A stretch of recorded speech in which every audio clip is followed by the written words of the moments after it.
ça aide parce que le dessin, c'est très subjectif, toujours. Donc il y a des gens qui disent ben, c'est un mauvais dessin. Et quand on a un prix comme ça, du coup on se dit mais attends, il y a d'autres gens qui le voient différemment, alors ça donne confiance.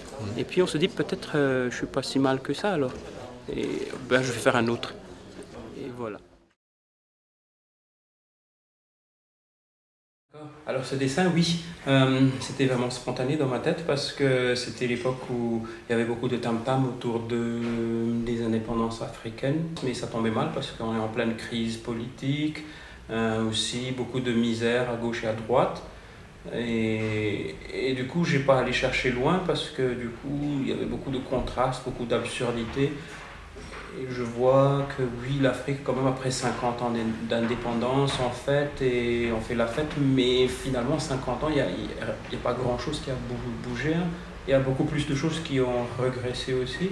Donc, je suis venu avec ce dessin où l'Afrique, avec son gâteau, est en train de souffler ses 50 bougies d'indépendance, avec son chapeau d'anniversaire et tout ça. Parce il s'est détaché de ce boulet qui était la colonisation. Mais d'un autre côté, il y a mille autres choses qui l'enchaînent sous ses yeux là, pendant qu'il danse. La pauvreté, il y a le paludisme, la corruption, les coups d'État, il y a les guerres qui n'en finissent pas. Donc tout ça, c'est pendant les 50 dernières années, c'était le quotidien. Et après, on vient célébrer 50 ans d'indépendance. C'était ça alors. C'est ça le dessin, non?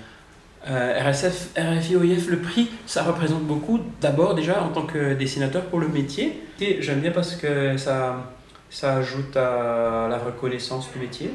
De voir comme des organisations comme Reporters sans frontières, RFI, qui donnent de la valeur au dessin de presse. Du coup, quand on a un prix comme ça fait chaud au cœur.